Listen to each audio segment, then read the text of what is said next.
사람들이 살아가면서 그 죄에 관해서 많은 오해들을 가지고 있습니다.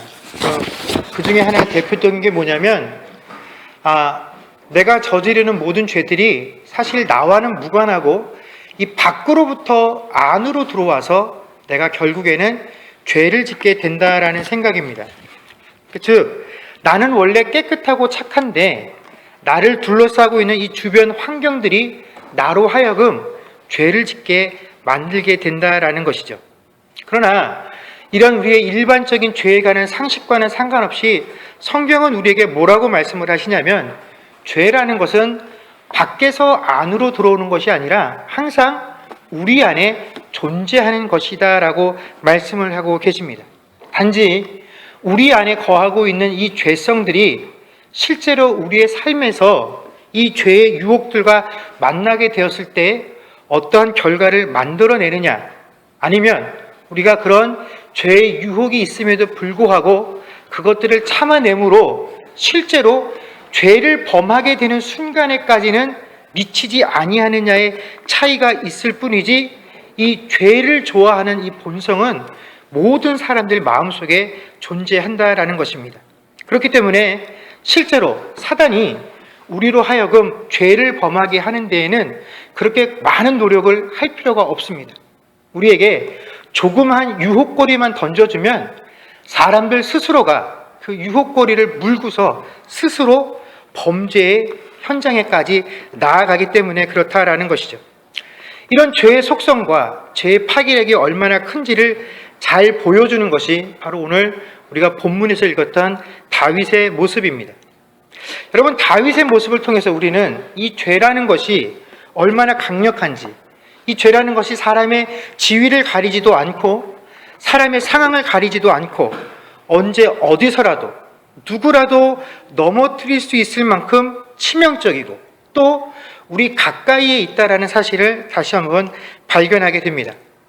여러분, 성경에는요, 하나님 앞에 칭찬을 받고 또 사람들에게 칭송을 받았던 수많은 사람들이 등장을 하게 됩니다. 그 중에 한 사람이 오늘 우리가 읽었던 다윗이죠.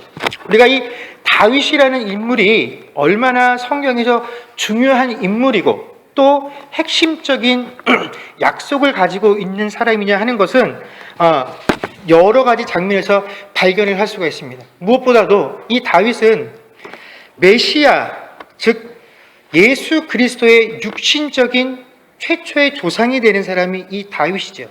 또 이스라엘 왕조가 시작되어지는 사람도 사울이 아닌 다윗입니다. 그만큼 다윗은 이스라엘 역사 속에 중요한 위치를 차지하고 있는 사람이고, 또한 하나님 앞에서 내 마음에 합한 자라는 평가를 받을 만큼 그는 신령한 사람이었다라는 것입니다. 그런데 이런 사람이 오늘 저희가 읽었던 이 본문 말씀을 살펴보게 되면 세상에 아주 파렴치하다라고 일컫는 그런 범죄자들과 전혀 다를 바가 없는 모습을 보여주게 된다라는 것입니다. 더욱이 충격적인 사실은 우리가 일반적으로 범죄를 저지른 사람들, 그 사람들의 본성과 또 그 사람을 둘러싸이는 환경들을 보면서 저 사람이 죄를 지을 수밖에 없었겠구나 하는 이런 동정을 가질 수 있는 그런 어떠한 조건도 갖지 못한 상태에서 다윗이 이런 죄를 범했기 때문에 우리가 더욱더 놀라게 된다라는 것입니다. 여러분, 지금 다윗이 어떤 상황에 처해 있었냐면, 지금 다윗은 그가 한 나라의 왕으로서 그 나라를 다스리고 있을 때에 그 통치가 가장 절정의 순간에 다다라 있었던 시기가 바로 지금 이 순간이다라는 것입니다. 사무엘하 7장 1절에서 2절 말씀해 보면 이런 구절이 있습니다. 여호와께서 주위의 모든 원수를 무찌르사 왕으로 궁에 평안히 살게 하신 때에 왕이 선지자 나단에게 이르되, 볼지어다, 나는 백향목 궁에 살거늘 하나님의 괴는 휘장 가운데 있도다 라고 되어 있습니다. 이게 무슨 말이냐면, 다윗이 왕이 된 이후에 하나님께서 다윗의 모든 대적들을 대신하여 싸우셨기 때문에 다윗이 전쟁이면 전쟁, 나라를 다스리는 것이면 다스리는 것, 이 모든 것들이 있어서 승승장구하게 됐다라는 것이죠. 그래서 무엇 하나 부족함이 없고 모든 사람들이 이 다윗을 존경하게 되었을 즈음에 다윗이 곰곰이 생각을 해보니까, 야, 지금 내가 누리고 있는 이 모든 것들, 왕으로서의 이 명성과 통치자로서 누릴 수 있는 이 명예들이 다 누구로부터 온 것이다 라는 사실을 알게 되었습니까? 하나님께로부터 온 것이다 라는 사실을 그가 뼈저리게 느꼈다라는 것입니다. 그리고 나서, 야, 그렇다면 내가 어떻게 하나님께 내가 받은 이 은혜를 갚을 수 있을 것인가를 생각하다가 찾아낸 대답이 뭐였냐면, 그래, 나는 그 모든 부귀영화를 가지고 이렇게 좋은 궁을 만들어서 거하고 있는데 하나님의 궤는 좋은 성전이 아니라 아직도 휘장 안에 거하고 있구나. 이것을 굉장히 잘못됐다라고 느끼고, 야, 내가 하나님을 위해서 성전을 지어야 되겠다라는 마음을 품게 되었다라는 것입니다. 자, 무엇보다도 하나님께서 다윗과 함께 하시며 실제적으로 그의 삶 속에서 승승장구할 수 있도록 복을 주셨을 뿐만 아니라 다윗이 자기가 거둔 이 모든 것들이 다 하나님의 은혜다라는 사실을 너무나 잘 알고 있었고, 그래서 그 은혜에 대해서 하나님께 감사할 줄 아는 그 신령함이 가득한 상태가 바로 지금 이 다윗이 범죄를 한 그 상태였다라는 것입니다. 바로 이러한 상황 속에서 다윗이 범죄를 했다라는 사실이 우리를 놀라게 하고 또 두렵게 만든다라는 것입니다. 그렇다면 어떻게 이렇게 하나님께서 동행하고 그 하나님의 은혜를 깊이 체험하며 고백하고 그것에 감사할 줄 알았던 다윗이 이런 잘못된 행동, 도대체 이런 파렴치한 삶의 모습에까지 이르게 되었을까요? 이 앞장인 사무엘의 10장에 보면 이 다윗이 암몬 족속과 전쟁을 치르게 됩니다. 그런데 그 전쟁이 해를 넘어서도 아직 결론이 나지 않아서 잠시 전쟁을 멈추게 됩니다. 왜 전쟁을 멈추게 되냐면 이스라엘의 기후가 그 건기와 우기가 뚜렷하게 구별되어지는 지중해성 기후이기 때문에 그런데, 이 우기 때에는 그 한국에서 살아보셔서 다 아시겠지만 그 장마가 있지 않습니까? 그 정도로 비가 많이 내리는 시간이 약 4개월 정도가 된다고 합니다. 그러니까 도저히 일상생활을 할 수 없을 지경이 되기 때문에 그 시간이 되면 아무리 치열한 전쟁을 벌이던 나라들도 잠시 전쟁을 멈추고 각자의 지역으로 돌아가게 된다라는 것이죠. 그러다가 이 건기가 끝나고 우기가 끝나고 건기가 시작되어질 무렵, 그 시기가 지금 12월 원력으로 치면 3월에서 4월쯤이 되는데, 이 시기가 되면 다시 날씨가 좋아지면서 멈추었던 전쟁을 다시 속행을 하게 된다고 하네요. 그래서 다시 전쟁을 시작하게 될 때에는 각 나라의 왕들이 그 전까지 결론을 보지 못했던 이 전쟁을 이번에는 꼭 승리로 이끌겠다는 그 다짐 속에서 각자가 섬기는 그 신들에게 제사를 드리는 것으로 이 전쟁을 시작을 하게 됩니다. 그래서 오늘 저희가 읽었던 본문 1절 말씀에도 보면 그 해가 돌아와 왕들이 출전할 때가 되매라는 이 구절은 뭐냐면, 이제 새롭게 전쟁이 시작되어져서 왕이 그 전쟁을 준비하고 시작해야 되는 시점이 되었다라는 것을 말해주는 것입니다. 자, 그렇다면 마땅히 자신의 군대를 이끌고 전쟁터로 향해야 할 다윗이 어떻게 된 일인지 이번 전쟁에는 자신이 직접 군대를 지휘하지 않고 군대 장관이었던 요압에게 맡기고 자신은 예루살렘 성에 머물러 있었습니다. 그런데 불행인지 다행인지 다윗이 함께하지 못했던 전쟁임에도 불구하고 이 이스라엘 군대가 전쟁에서 계속 승리를 해서 암몬 족속을 랍바성이라는 곳에 가둬두고 마지막 전쟁을 치열하게 행하고 있을 바로 그 시기가 오늘 우리가 본문을 읽는 배경이 되어지는 시점입니다. 바로 이렇게 자신의 부하들이 치열하게 전쟁을 벌이고 있었던 그쯤에 하루는 다윗이 자신의 침상에서 일어나 저녁에 왕궁 지붕 위를 산책하기 시작했습니다. 그리고 그것을 거닐다가 한 여인이 목욕을 하는 장면을 발견하게 되죠. 그리고 그 다윗의 눈에 그 모습이 참으로 아름다워 보였다라고 성경이 이야기를 하고 있습니다. 근데 여러분 이 2절 말씀을 가만히 읽어보면 한 여인이 목욕을 하는데 심히 아름다워 보이는지라라고 되어 있다라는 사실입니다. 이 말씀이 객관적으로 그 여인이 아름다웠다라는 것을 표현하는 단어가 아니라 주관적으로 다윗의 눈에 그 모습이 아름다워 보였다라는 것을 의미하는 표현이다라는 것입니다. 즉, 이 표현은 이 다윗의 마음속에 자리 잡고 있었던 죄성들이 그 여인을 보고 나서부터 어떻게 해요? 슬슬 드러나기 시작했다라는 것을 표현해주는 구절이 바로 2절의 말씀이다라는 겁니다.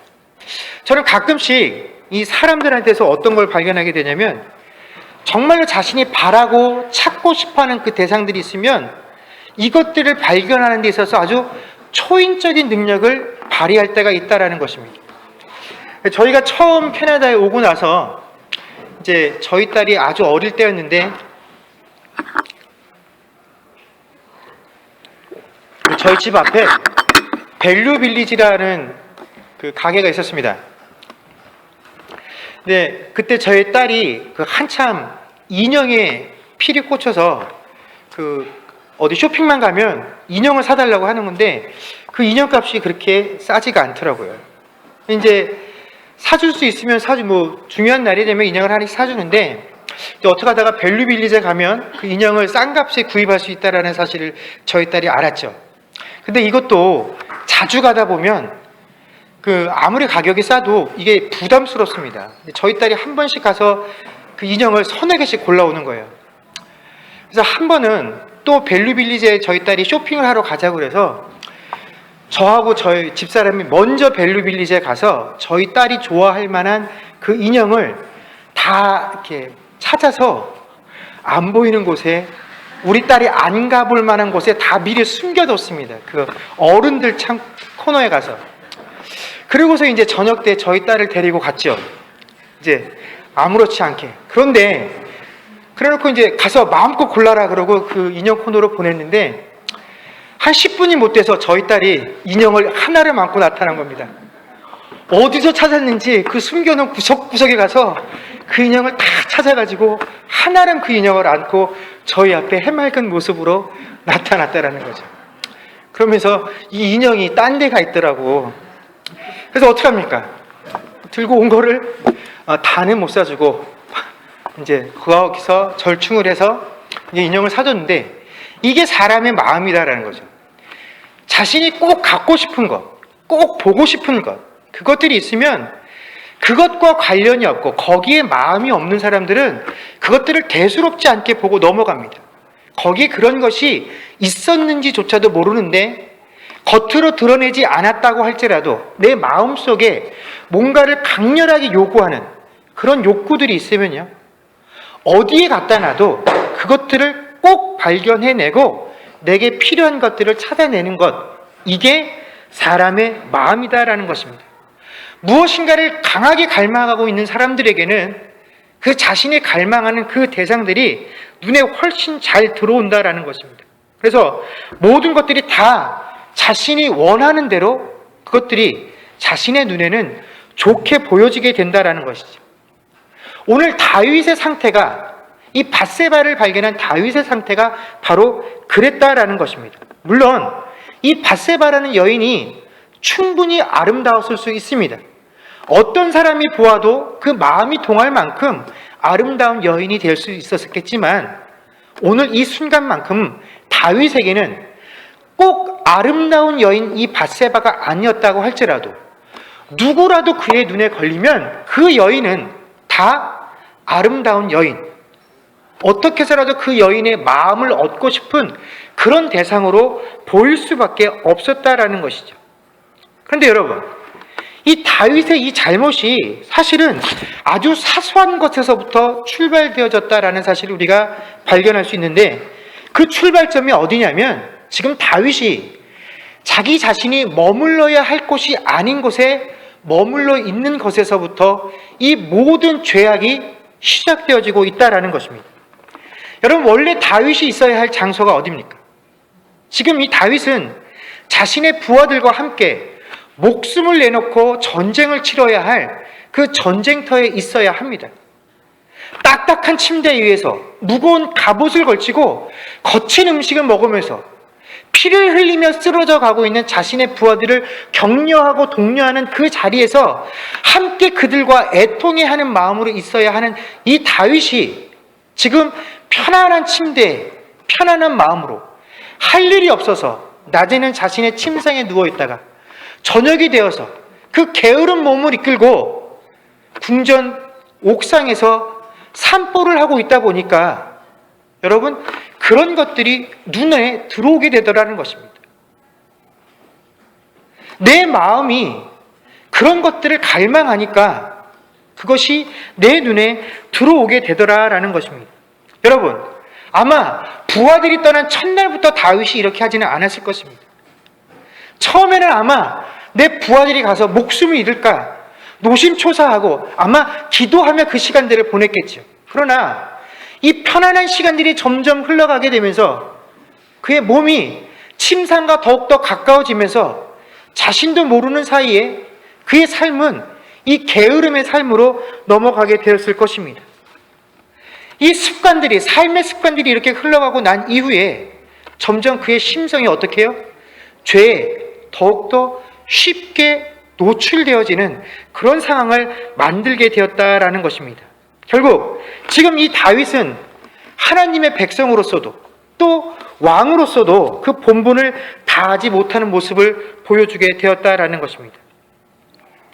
여러분, 여기서 우리가 생각해야 될 것은 신자는 끊임없이 자신의 삶을 되돌아볼 수 있어야 한다라는 것입니다.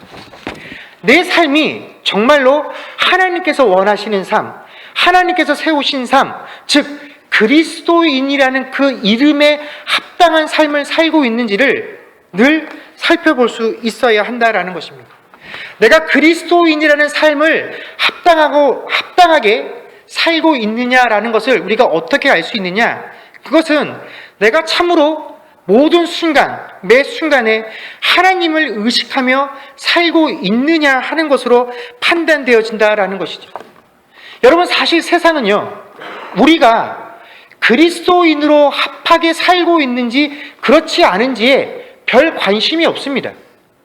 그냥 세상 사람들이 봤을 때, 야, 저 사람은 교회 다니는 사람이라는데 그 삶에 합당하지 않아 그러면 그냥 욕 한번 해주고 끝납니다.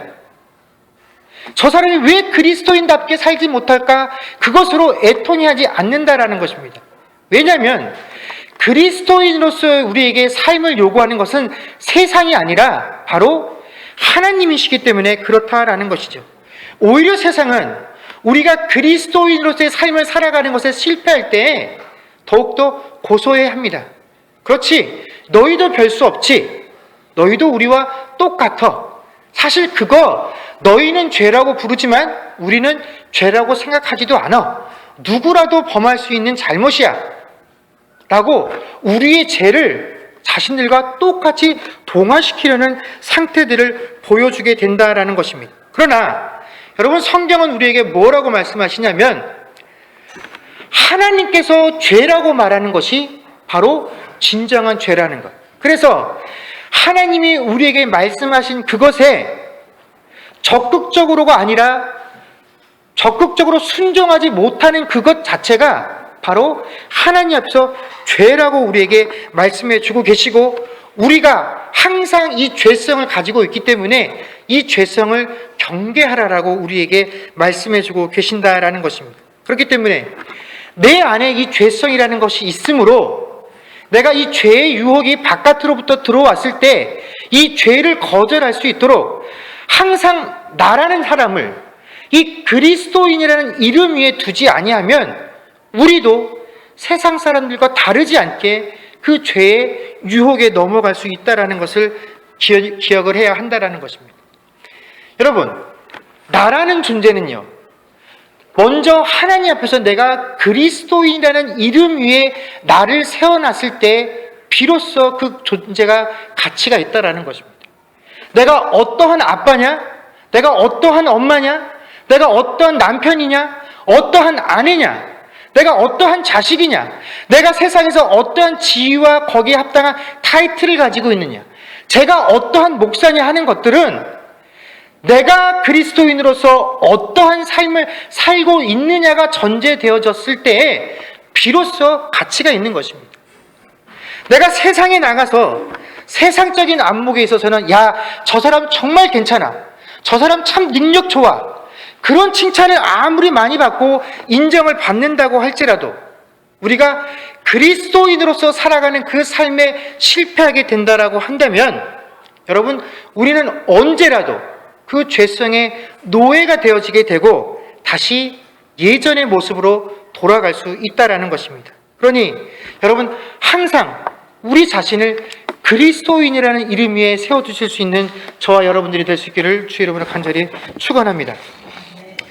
두 번째로 또 이 범죄라는 것은요, 그 범죄, 죄를 범하는 행위 자체가 사실 심각한 문제지만 이것보다 더 큰 문제는 우리가 죄를 짓게 되면 죄라는 것에 대해서 어떻게 해요? 담대한 마음을 가지게 하는 것이 사실은 더 큰 문제다라는 것입니다.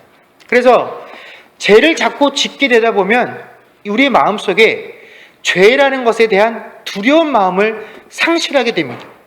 그리고 결국에는 하나님의 심판에 대해서도 두려워하지 않게 된다라는 것이죠. 자신의 눈에 아름다운 여인을 다윗이 발견했습니다.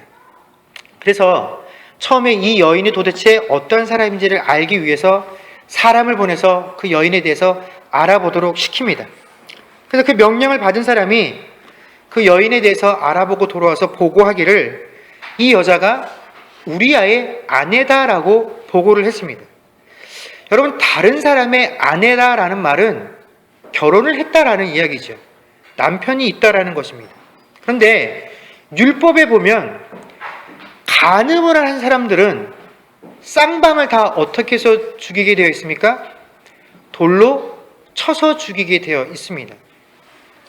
그러니까 남편이 있는 아내를 범하게 된다라는 것은 그 여인과 다윗이 똑같이 하나님의 율법을 범하게 되는 것이죠. 이 율법을 범하게 되었다라는 사실은 자신이 왕이라는 것과는 상관없이 그도 역시 그 죄가 드러나게 되었을 때 어떠한 벌을 받아야 한다라는 것입니까? 백성들에게 돌을 맞아 죽어야 한다라는 그 사실을 보여주는 것입니다.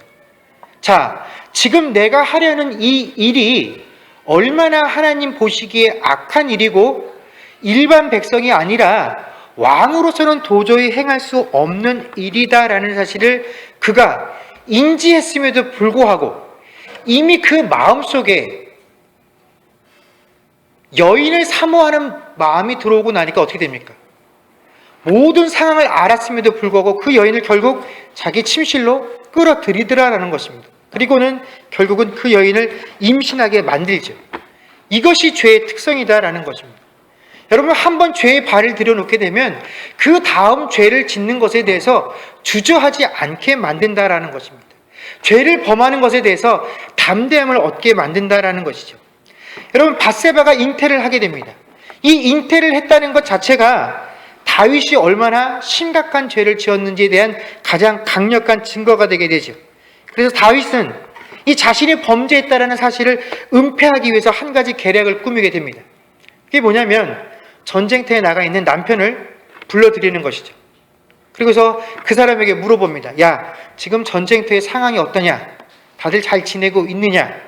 그러고 나서 이제 집에 들어가서 좀 쉬렴 하고 권합니다. 겉으로 봤을 땐 누구라도 인자한 왕이 한 신하를 불러다가 지금 그를 위로하고 또 지금 전황이 어떻게 되었는지를 관심을 가지고 살펴보는 것 같습니다. 그리고 나서 그 사람에게 오래간만에 전쟁터에서 돌아왔으니 집에 가서 좀 몸을 쉬었다 가렴 하는 명령을 하고 있는 것이죠. 그러나 사실은 이 시간들을 통해서 이 우리아가 밧세바와 시간을 갖게 하고 자신으로 인해서 잉태했다라는 사실을 감추기 위해서 고도로 치밀한 전략들을 세운 것이죠. 그런데 이게 모든 것이 다윗의 뜻대로 되지를 않습니다. 우리아가 다윗의 제안을 거절하죠. 내가 어떻게 내 동료들이 지금 이 순간에도 피를 흘리며 쓰러져 가고 있는데 나 혼자만 편안히 잠을 잘 수 있겠습니까? 라고 이야기를 하고 집으로 들어가기를 거절합니다.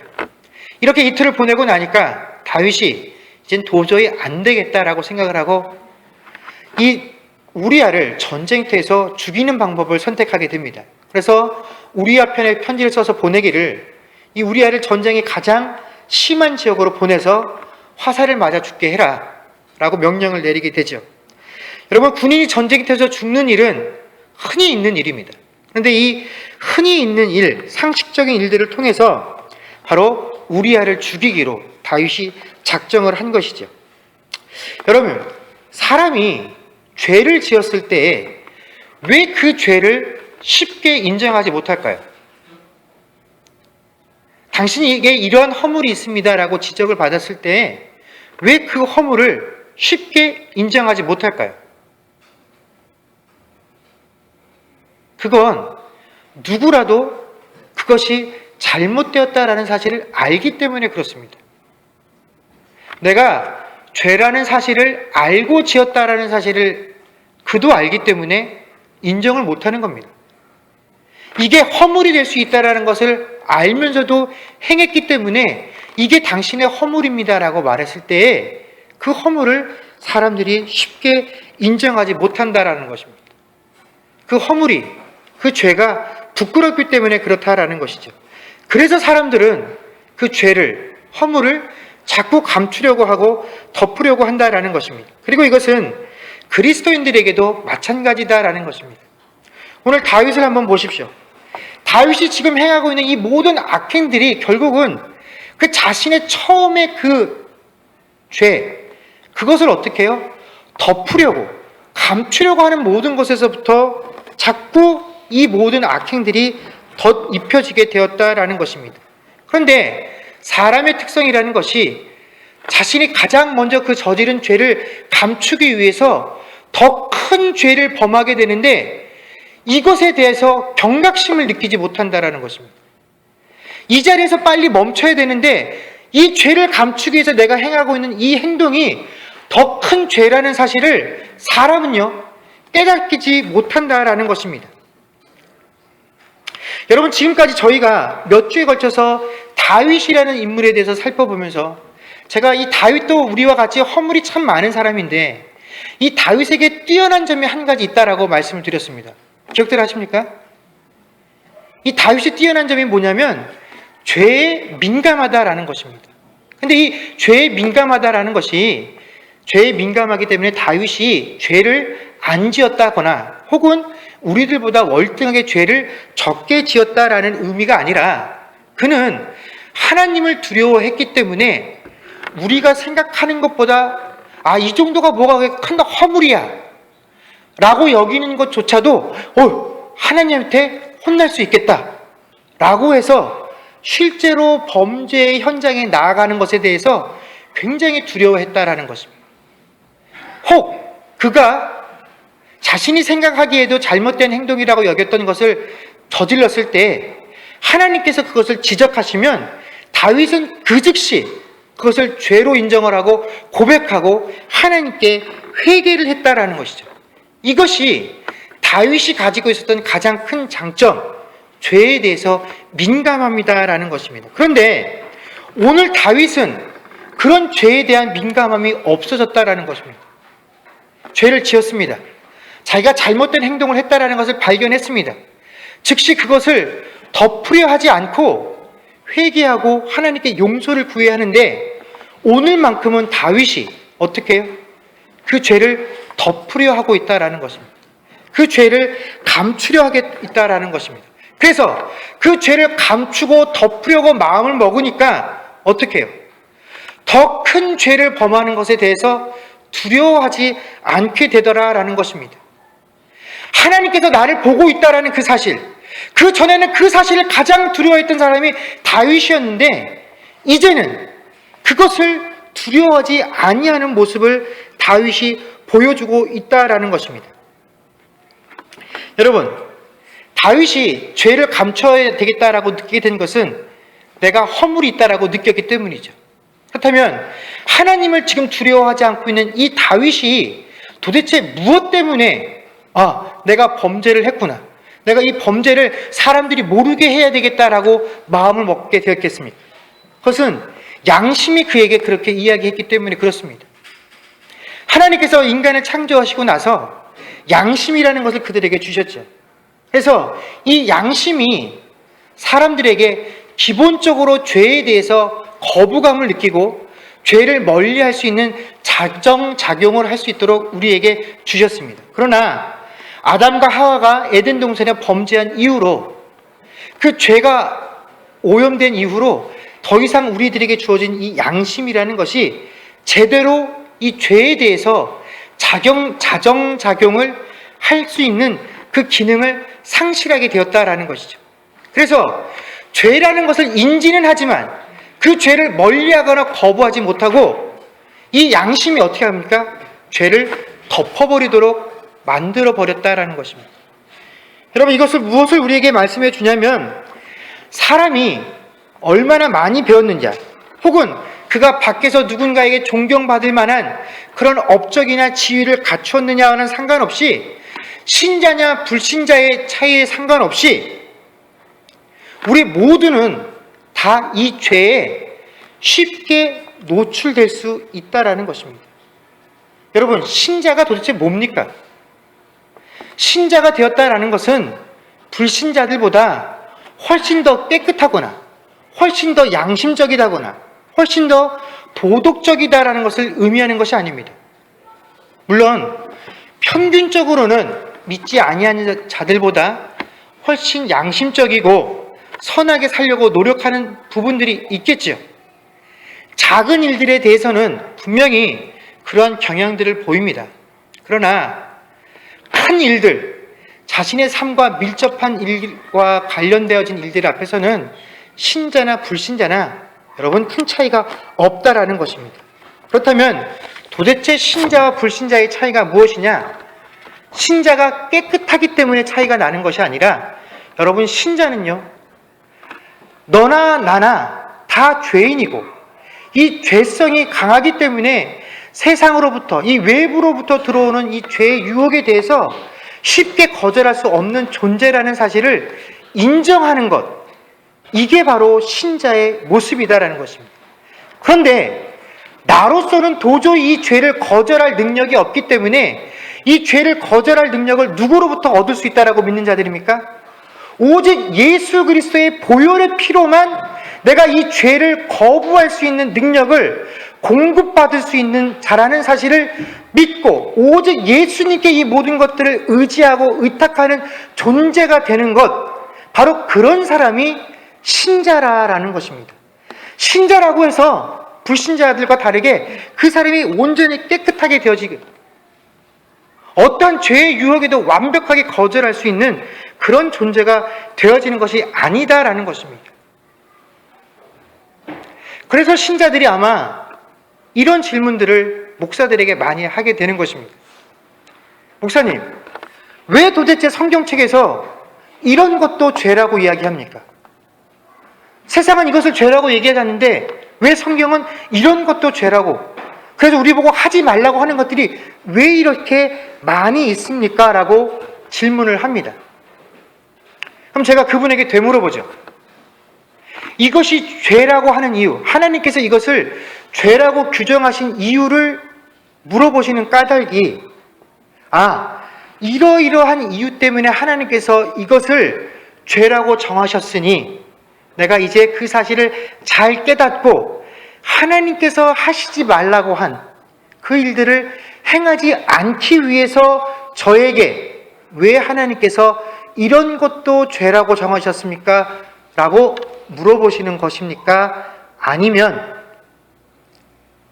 어떻게 해서라도 이것이 죄가 될 수 없다라는 그 자신의 마음을 저에게 항변하기 위해서 그런 질문들을 하시는 것입니까? 라고 되물어 봅니다. 그런데 그 질문에 누구도 자신 있게, 제가 왜 이것이 죄인지를 명확히 알아서 이것을 행하지 않기 위해서 이것을 물어봅니다 라고 대답하시는 분들이 극소수입니다. 우리는 신자가 되었음에도 불구하고 이 하나님의 말씀을 받아서 이 말씀을 순종하고 살아야 하는 존재라는 사실을 알고 있음에도 불구하고 어떻게 하면 이 말씀의 권위로부터 빠져나갈 수 있을 것인가?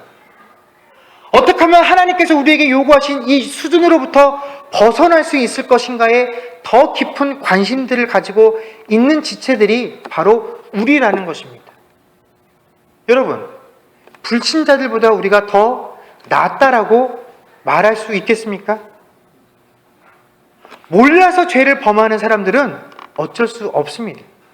그러나 이제 그 모든 것들이 다 하나님께로부터 나와왔으며 하나님께서 우리에게 요구하시는 것이다라는 사실을 알았음에도 불구하고 그것에 마땅히 순종하는 것을 즐거워하지 않는 것, 여러분, 그것이 우리의 본성이다라는 것입니다. 여러분, 그렇기 때문에 우리가 날마다 우리의 이 본성을 하나님 앞에서 쳐서 죽이는 과정들이 필요하다라는 것이죠. 여러분, 이것이 죄냐 아니냐 우리가 아무리 열심히 토론해 보아야 소용이 없습니다. 하나님께서 우리를 향하여 이것이 죄다라고 말씀하시면 여러분, 그것은 마지막 심판의 날까지 죄로 남는 것입니다. 우리가 그것을 범하면 하나님 앞에서 죄를 범한 자로 하나님 앞에 서게 되는 것입니다. 27절 말씀 보십시오. 우리아가 죽고 난 이후에 그 장례를 마침에 다윗이 사람을 보내 그를 왕궁으로 데려오니 그가 그의 아내가 되어 그에게 아들을 낳으니라. 다윗이 행한 그 일이 여호와 보시기에 악하였더라 라고 되어 있습니다. 여러분, 그 앞에 어떤 과정들이 있었는지 다 소용이 없습니다. 그냥 하나님 앞에 다윗이 행한 그 모든 것들이 다 악하였더라는 것만이 남게 되는 것입니다. 여러분, 신자나 불신자 가릴 것 없이 우리라는 인간이라는 존재는 다 죄의 유혹에 취약한 존재들입니다. 그러나 우리에게는 그 죄의 유혹을 이길 수 있는, 우리 안에 내재하고 있는 이 죄의 본성들을 누를 수 있는 그 힘이 되는 이름을 하나님께서 주셨습니다. 그 이름이 무엇입니까? 예수 그리스도입니다. 우리가 그 이름을 붙잡고 있을 때에 그 이름이 우리에게 허락하신 그리스도인이라는 그 이름을 붙잡고 있을 때 여러분, 우리는 죄의 유혹을 거절할 수 있습니다. 우리는 그 범죄의 유혹으로부터 벗어날 수 있다라는 것입니다. 그러니 여러분, 우리 마음속 깊이에서부터 늘 예수 그리스도께로 우리의 마음들을 고정하며 살아갈 수 있는 저와 여러분들 될 수 있기를 주의 이름으로 간절히 축원합니다. 내가 무엇을 말하든지 무엇을 행하든지 항상 하나님께서 내게 그리스도인이라는 이름으로 허락하신 그 자리에 서서 있음을 우리가 의식하고 살아갈 수 있다라고 한다면 아무리 세상으로부터 들어오는 죄의 유혹이 강하다고 할지라도 우리는 분명 예수의 이름으로 그 죄를 거부하고 승리하는 삶을 살 수 있을 줄로 믿습니다. 이번 한 주간에도 바로 이 예수의 이름으로 승리하며 살아갈 수 있는 저와 여러분이 될 수 있기를 주의 이름으로 간절히 축원합니다. 기도하겠습니다.